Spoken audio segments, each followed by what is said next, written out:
Welcome to History and Facts. Imagine going to bed on October 4th, 1582, and waking up on October 15th. 10 days, just gone. Not a time machine, not magic, but a decision by the most powerful religious institution of the time. In 46 BCE, Julius Caesar reformed the Roman calendar, which had become chaotic and unpredictable. He introduced the Julian calendar based on the solar year, 365 days, with a leap day every 4 years.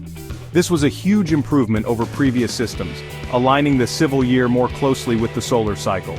But there was a problem. The Julian year was 365.25 days, while the real solar year is about 365.2422 days. That small difference of 11 minutes per year may not sound like much, but over centuries, it added up. By the 1500s, the calendar had drifted out of sync with the seasons by about 10 days. The spring equinox, once on March 21st, was now falling on March 11th. This posed a major issue for the Catholic Church, which relied on the equinox to determine the date of Easter, the most important Christian feast. To solve the problem, Pope Gregory XIII appointed a commission of scholars and astronomers. Chief among them was Christopher Clavius, a Jesuit mathematician. Their solution? Create a new calendar and drop 10 days to realign with the solar year.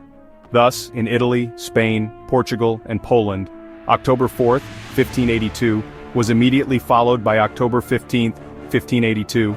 Those 10 days were simply skipped, as if they never existed. To prevent future drift, the Gregorian calendar introduced new leap year rules. A year is a leap year if it's divisible by 4, except if it's divisible by 100, unless it's also divisible by 400. So the year 1600 was a leap year, but 1700, 1800, and 1900 were not. 2000 was a leap year again. This keeps the calendar in line with the Earth's revolution around the Sun to within just a few seconds per year. The reform was introduced in 1582, but not everyone accepted it right away. Many Protestant countries saw the change as a Catholic plot. England and its colonies didn't switch until 1752. By then, they had to drop 11 days. Some people even protested, shouting. Russia adopted the calendar only after the Bolshevik Revolution in 1918. Greece waited until 1923. Today, most of the world uses the Gregorian calendar, but a few exceptions remain.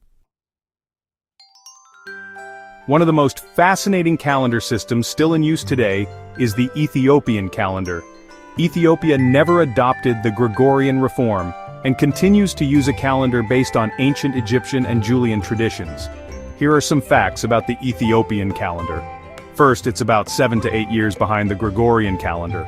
For example, while the Gregorian calendar says it's 2025, in Ethiopia it's 2017 or 2018, depending on the month.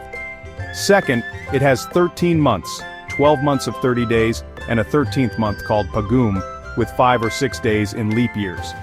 Third, the Ethiopian New Year falls on September 11th in the Gregorian calendar, or September 12th in leap years. Fourth, it's closely tied to the Julian calendar, and religious festivals, like Christmas on January 7th, are based on older Christian traditions. Fifth, time is also counted differently. Ethiopians use a 12-hour clock that starts at 6 a.m., so 7 a.m. Western time is 1 o'clock Ethiopian time.